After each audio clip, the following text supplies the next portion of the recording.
Приветствую вас на канале «Провальный инвестор», канале, где мы говорим в том числе про пути достижения финансовой независимости. И сегодня поговорим на достаточно актуальную тему, почему школьное образование, оно только ломает ваших детей, оно не способствует достижению успеха, и в целом вся суть школьной системы – это именно для того, чтобы сделать еще один винтик для системы, но никак не свободную личность, которая тем более еще будет финансово независимой. Давайте разбираться.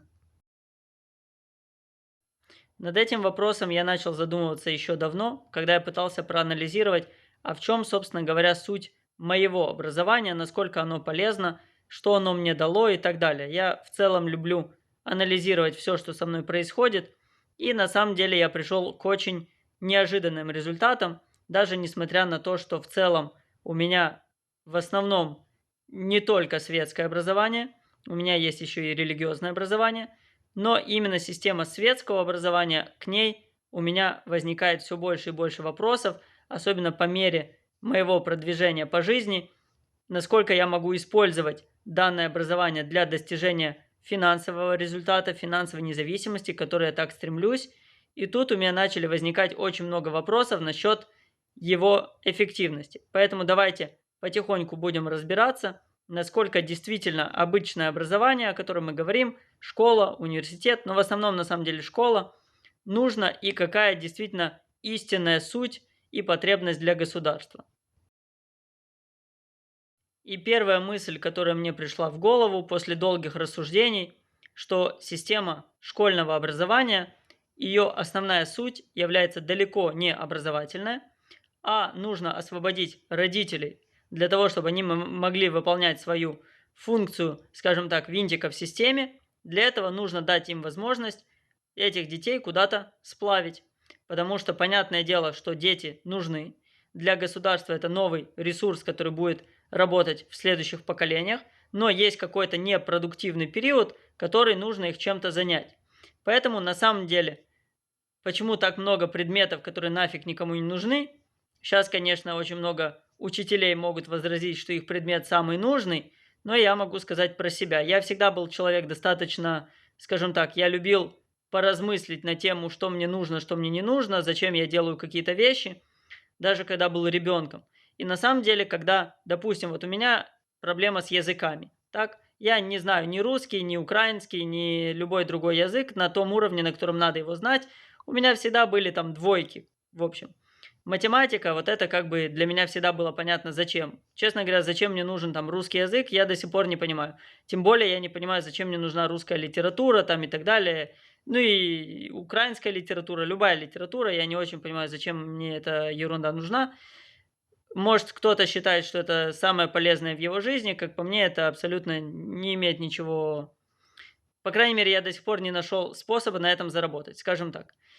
А если я на этом не зарабатываю, я не вижу смысла. Но неважно. Это, как говорится, у каждого свое. Но, допустим, привожу свой пример. Когда я еще был ребенком, учился в школе, то, соответственно, мне говорили, ну как же ты будешь жить там, скажем, без русского языка, вот ты не умеешь писать там нормально. Окей, прошло сколько, 25 лет. Во-первых, компьютеры уже очень хорошо исправляют любые твои ошибки. Во-вторых, я еще в детстве никак не мог понять, что за глупость говорит учитель. Потому что вот как ты будешь жить, допустим, без английского языка. У меня всегда был вопрос, а почему я в целом не могу нанять переводчика? Вот даже на детском уровне я не понимал, в чем как бы тут проблема. Есть специалист, я ему заплачу денег и получу тот же результат. То есть почему я должен тратить свой ресурс на абсолютно непродуктивное занятие? То есть у меня, допустим, идет математика, почему я должен учить языки, которые у меня абсолютно не идут? И, соответственно, это наталкивает на мысль, что единственное, зачем нужно так много предметов, это для того, чтобы просто убить время.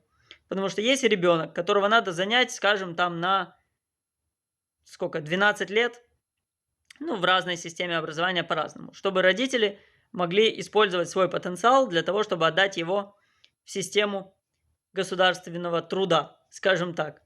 Потому что каждый человек – это определенный винтик в системе, должен выполнять свою функцию. Для этого мы его должны освободить на 8 часов, как минимум. Иногда больше. Не во всех странах всегда люди работают по 8 часов. Вот, соответственно, нам надо этого ребенка изъять. И вот мы его изымаем в эту систему.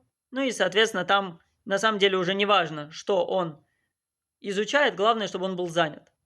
Соответственно, почему я привел пример с языками, допустим, в моем случае? Потому что с точки зрения продуктивности это не имеет никакого смысла. То есть лучше из меня, допустим, сделать какого-то математика, и если я туда направлю все свои ресурсы, то будет гораздо больше пользы, чем пытаться навязать мне еще 28 миллионов других предметов, которые абсолютно мне нафиг не нужны.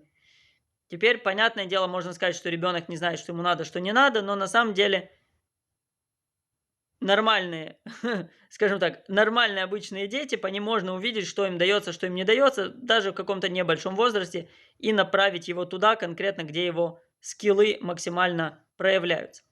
Поэтому первое, зачем нужна система образования, как по мне, и почему она не делает успешным, а делает наоборот, как бы, в общем, решает другие функции, это именно то, что она изначально не предназначена для того, чтобы выявить сильные стороны вашего ребенка, а их предназначение это только дать вам время, чтобы вы могли и дальше работать. Такой я сделал первый вывод.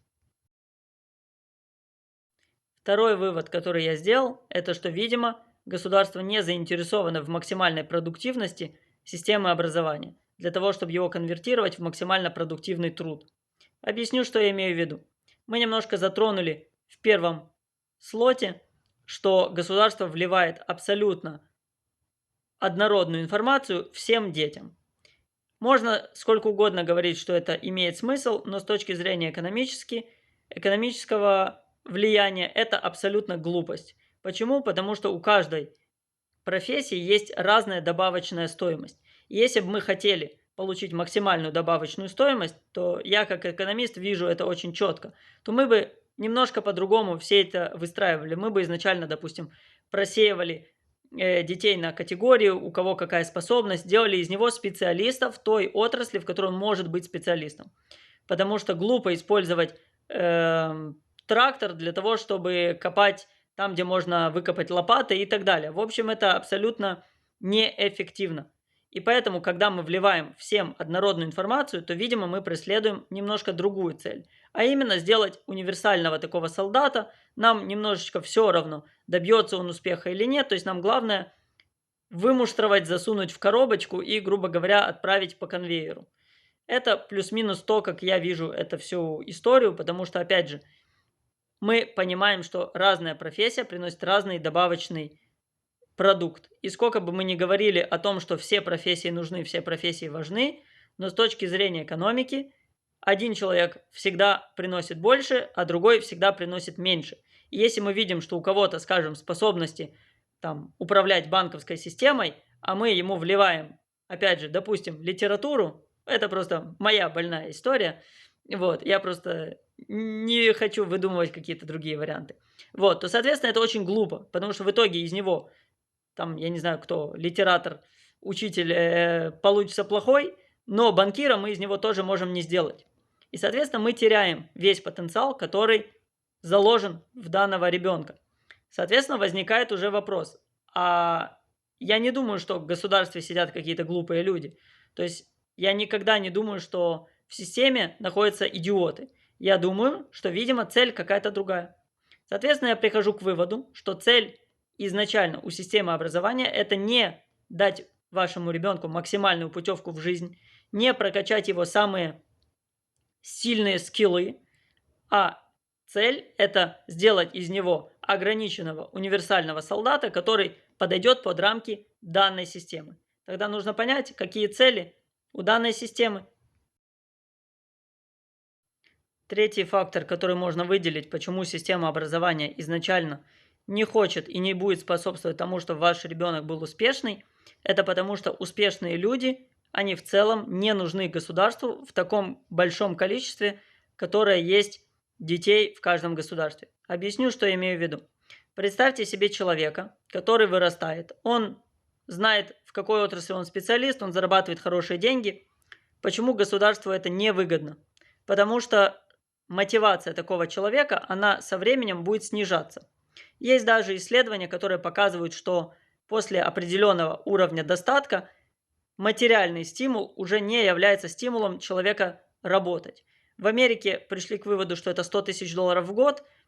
Я не видел других исследований для других стран, но суть она такая, что человек будет работать как проклятый, пока он не достигает вот этих, допустим, 100 тысяч долларов в год в Америке, но потом, если мы ему скажем, слушай, а давай ты будешь работать на 4 часа больше, но мы тебе заплатим еще там какие-то пару тысяч долларов, он скажет, спасибо, я лучше отдохну.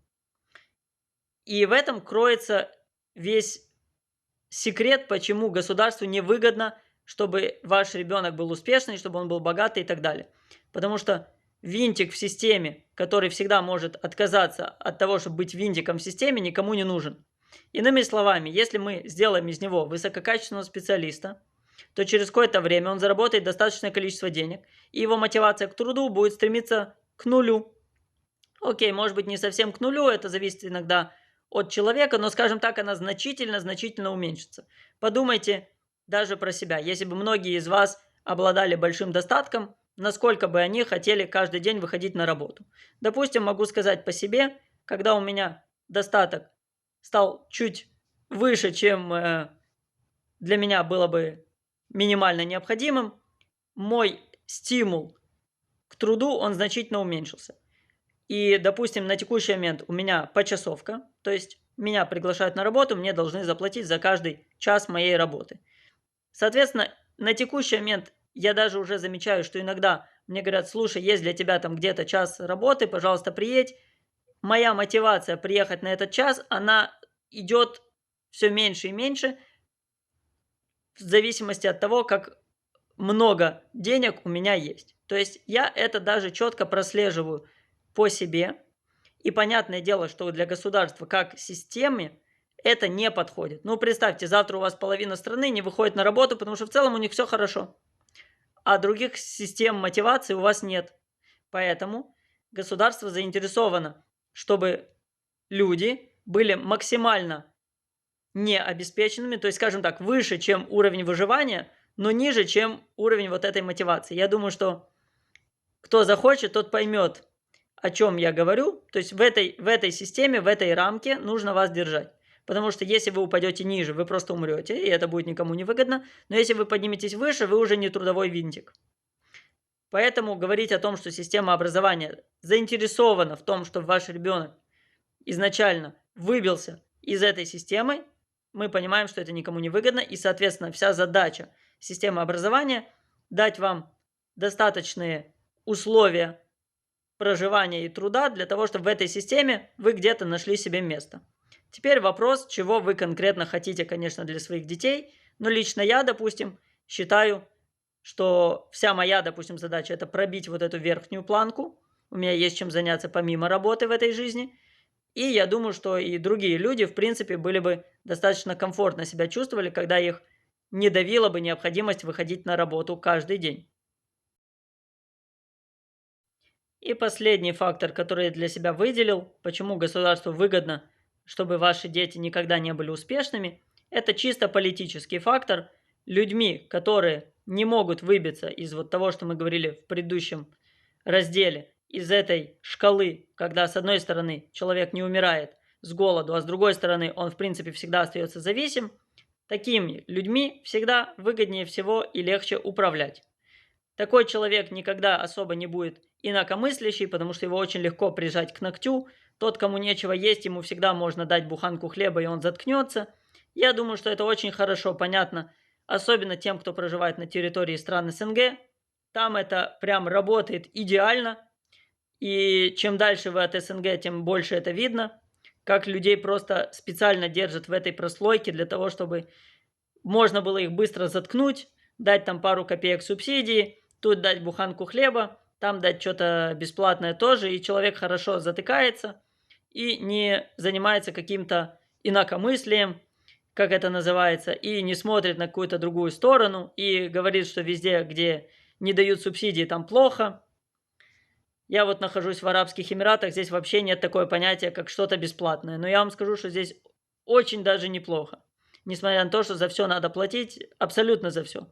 Даже за проезд по дороге. Но неважно. В общем, соответственно, система образования, она изначально заточена, чтобы сделать из вашего ребенка послушного такого раба, который будет вертеться от зарплаты до зарплаты. Это самая удобная форма для государства с точки зрения его жителей. И причем независимо от того, какая это система, я думаю, что в западных странах это не совсем далеко ушло. То есть там это гораздо более лояльно, но тем не менее я не думаю, что это куда-то далеко ушло, исходя из того, что я видел. То есть лояльный человек для государства, он гораздо важнее, чем успешный человек. И, соответственно, очень важно изначально зарубить все задатки к каким-то порывам быть свободным. Это я вижу даже по тому, что получается. То есть, когда я говорю, допустим, с людьми, я говорю, а я не хочу работать. Мне говорят, как?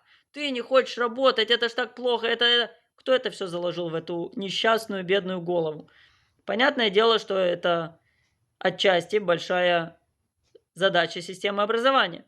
Когда учитель, который в принципе не мыслит, как он может быть не ходящим на работу, он закладывает всю эту чушь и дальше. И, соответственно, делают таких очень удобных роботов, которые они идут по заранее известному этапу. Школа, университет, работа, кладбище. Все, в общем-то говоря, продумано. И самое обидное, что большинству людей это прям очень нравится. Столько людей ностальгируют о Советском Союзе, что просто не могу. Вот, но при этом Советский Союз это изначально сугубо система конвейера, то есть там, где использовали человека просто как винтик, и человек кайфует от того, что за него все продумали, сегодня ему дают пайку хлеба, завтра ему дают там работу, все так хорошо, что аж не могу. Но есть только одна проблема. Вы никогда в такой системе не сможете пробить вот этот вот верхний порог, и, соответственно, эта система максимально не делает никакого добавочного продукта относительно нормального. То есть в нормальной экономике все движется за счет людей, которые хотят всегда быть выше вот этого верхнего предела, то есть они хотят быть независимыми, они хотят зарабатывать больше нормы, они хотят как-то поменять окружающую их среду, и все это стимулирует рост экономики и так далее. Все, что у нас есть на текущий момент, даже включая телефон, на который я снимаю, сделано благодаря этим людям.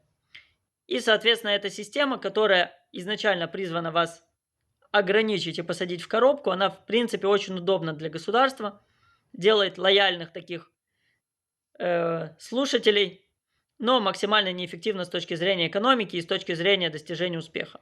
Поэтому это тоже надо понимать, что если вы отправляете ребенка по этапу, то тогда я не думаю, что от него стоит рассчитывать каких-то заоблачных результатов, потому что изначально ему с 6 лет, по крайней мере, я пошел в школу в 6 лет, начинает закладываться вся вот эта коробка и начинает его обкладывать кирпичами, из которой потом уже он не сможет выбраться. И это на самом деле очень легко видно. Есть такой пример со слоном, потому что слон в зоопарке, когда он был маленький, ему вбивают колышек в землю и обвивают вокруг ноги такую веревку или цепь. И он, когда маленький, он пытается ее вырвать, не получается. Теперь, когда слон уже огромный, ты ходишь и смотришь, ну елки-палки, он мог один раз ногу поднять и вырвать, но он уже сдался. То есть он пару раз попробовал, когда был ребенок, потом он уже знает, что это невозможно. Вот так в целом и дети. Дети, они, когда попадают в систему, они поначалу, понятное дело, не подчиняются. Есть очень много детей таких, которые называются балованные и так далее, но на самом деле они проверяют границы. Потому что ребенок не знает, какие границы. Но когда пару раз он стукнулся и понял, что он границу эту не пробьет, то через какое-то время он уже даже пытаться не будет.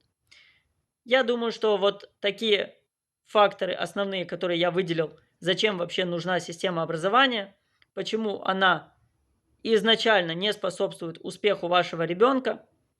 Я не даю, конечно, никакие советы никому, что с этим делать, потому что это достаточно сложно. Все-таки работать надо, поэтому заниматься своими детьми далеко не у каждого есть какая-то свободная минута, но хотя бы, чтобы, может быть, кому-то задуматься над этим будет полезно. И напоследок я хотел сказать все-таки для тех, кто задумался и начинает думать, а что же все-таки делать, как не воспитывать из ребенка винтика системы, раба послушного и так далее. Я думаю, что единственный вариант, который вы можете сделать, это быть собственным примером. Потому что я вижу, как это работает у других людей. Если родитель, он является ментальным рабом, я никого не оскорбляю, но просто посмотрите вокруг. Я думаю, что большинство людей не выдержат, если завтра у них заберут работу. У них будет просто ломка сильная. Теперь ребенок все это видит. И он просто воспринимает этот путь как единственный правильный. И поэтому все хорошо складывается, как бы родители ходят на работу, потом ребенок ходит на работу, других у них вариантов нет, государство довольно, в общем, все довольны. Теперь, если вы все-таки хотите это поменять, я не думаю, что таких людей много, но тем не менее, то первое, вы не должны начинать объяснять ребенку, как там, что ему надо делать. Вы должны начать с себя. Допустим, вот в моем случае на мою психологию, на мою психику, на мою устойчивость к восприятию вот этой вот всей системы повлияло именно то, как жили мои родители. Допустим, моя мама, она, скажем так, сколько я помню, она на работу не ходила. У нее было чем заняться, свое дело там небольшое и так далее. Соответственно, в моей психике ходить на работу это не норма. Вот не норма и все. Ну, я просто замечаю, как у меня все естество противится этой форме поведения, этой модели. То есть для меня, когда мне говорят, ты там будешь 20 лет ходить на работу, для меня это прям проклятие. Я не понимаю, как можно 20 лет ходить на работу, а если я завтра не захочу? Ну вот, как бы такие вопросы, да, для вас они, может быть, глупые, но это показывает на самом деле очень много о том, на какой ступени вы находитесь. Так вот, для тех, кто хочет, чтобы его дети не были рабами, ему нужно в первую очередь не быть рабом самостоятельно. Это единственный путь. А для того, чтобы не быть рабом самостоятельно, нужно, чтобы вы не зависели экономически от той системы, в которой вы находитесь. Иными словами, вам нужен пассивный доход. Другой формы нет. Понятное дело, что и в этой форме вы зависите немножко от системы, но, по крайней мере, вам нельзя сказать, если ты не выйдешь на работу, тебе завтра будет нечего жрать. Такого не будет. И, соответственно, вот все время, которое я уделяю своему личностному развитию, я именно стремлюсь к тому, чтобы мои пассивные источники дохода, они позволяли мне жить и ни от чего не зависеть. И, скажем так, я не всегда готов освещать полные результаты, которые получаются. Я думаю, что это заметно. Но, скажем так, в этом есть большой прогресс. И даже когда я делал бизнес, в Украине был прогресс, я не должен был ходить на работу. И на текущий момент, даже когда я наемный работник, на самом деле с определенной позиции это тоже не всегда так критично. То есть в моем случае у меня интересный статус, я не совсем наемный работник, потому что у меня почасовая оплата. Вот, если меня задействуют. Если, допустим, я могу сказать, что я не хочу выйти. Ну, в общем, у меня интересный статус на текущий момент. Мне нужно быть оформленным как наемный работник, но я не совсем им являюсь. Потому что по закону здесь не совсем есть другие статусы, там, где я нахожусь, в Арабских Эмиратах. В общем, но пока вы сами являетесь винтиком системы, вы не сможете воспитать не винтика системы. Это так работает. Поэтому для тех, кто задумался и хочет для своих детей другую жизнь, в первую очередь начинайте с себя, начинайте с раннего детства объяснять им, что есть другие формы заработка. И как экономист я вам могу сказать, что труд, земля и капитал, почему-то все решили, что надо использовать труд. Кто понял, тот понял. Так вот, поэтому, как только вы начнете с себя, как только вы сможете выбраться из этой коробки, вы сможете сделать из своего ребенка тоже не винтика системы. Надеюсь, для кого-то это было полезно. Кто захочет, сможет это сделать. Кто не захочет, продолжайте действовать в том направлении. В принципе, не всем надо быть свободными людьми. Поэтому я думаю, что на этом мы сегодня закончим. Но я думаю, что мы еще вернемся к этой теме немножко с другого формата, почему государству в целом выгодно, чтобы не только система образования делала рабов, но и глобально, чтобы система была такая рабская. Поэтому не прощаемся.